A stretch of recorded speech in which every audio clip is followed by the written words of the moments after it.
Who's got the first question? Demetrious, I know this is not a familiar feeling for you, losing. So give me an idea kind of what the emotion is like right now. I'm fine. Losing happens. Every great champion loses. I've lost before. When I fought Dom, I lose in the gym. So I'm fine. I'm more upset about the injuries, but other than that, I'm okay. What do you mean the injuries? I think I probably tore my right LCL, and then my right foot might be broken. So. Do you know at what point in the fight that happened to you? I think the right LCL probably happened in the second or third round. I remember we were scrambling, and I maybe shot, and then it kind of like pushed me over, and I rolled on my right knee, and I was like, I felt the pop, and I was like, oh, there goes the right LCL, fantastic. And then the foot, that's just from just kicking and kicking and kicking and kicking. When you think about the fight, I mean, I know you want to go back and review it, but what was the difference tonight between the first time around? Was it something he did? Was it something with you? What was it? The first time, we just fought. Like, it was just fighting. But this time, he was more patient. I can hear his corner just saying 2 minutes, like 3 minutes, 4 minutes. And I can feel each time he would get a takedown, he would just hold. It wasn't like he postured past my guard, got a submission game going on. It was more him just holding me, not me getting off my back, started moving his weight. But just him literally being patient, him not crossing a distance. I'll throw the leg kick, and he'll get off 3 shots, and then I'll block him. It wasn't like nothing landed significantly.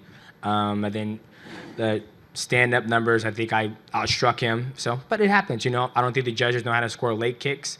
But it is what it is. So when you went up there to read the score, did you have any concern that, maybe this isn't my night? It could have gone anyway. Like I said, whether I won this fight or I lost it, I'm going to go back home, do what I usually do, go home, spend time with my family, play some video games, get back in the gym, keep on learning, help my teammates get ready for their fight. And now I got to, get an MRI, check out my foot, check out my right knee, rehab that, and then see what's next. I was going to say, last thing for me, maybe it's too early, but, do you feel like a rematch should be warranted and should be next, or you got to recover? Of course, yeah. It wasn't like he blew me out the water. Like I said, first things first. I'm not going to sit here and be like, oh, I want a rematch, blah, blah, blah. I need to get healthy first. My health is number one, and I'm not going to, sign a contract if I can't get through 8 weeks of training camp to get ready for a fight. So first things first, I'll get home, get an MRI on my knee, my foot, see what the damage is, get that healed up, start training, go from there.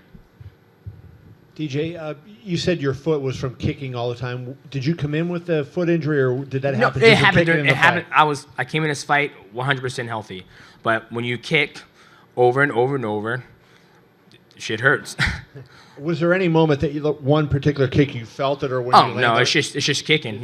When I kicked him in the stomach, it's just over time, and he would back up. He would do this, and like when I'll cross distance, try to get in there. And I throw the kick, like I'm just getting the bare end, not my shin across him because he's backing up. And then when, there might be 3 or 2 minutes left, and he'll start pushing forward and move it, and I'll throw a leg kick, and then he'll come do his combinations. So it's just repeatedly just kicking and kicking and kicking.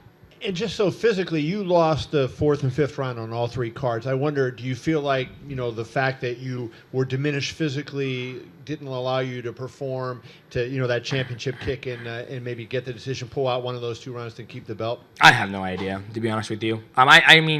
Literally the only thing I felt that was like a significant difference in the fight was when he would get me down, he would just literally hold me. It wasn't like... I train with guys, Bibiano Fernandez, when he gets me down, it's like, okay, the time bomb is going. I got to start moving.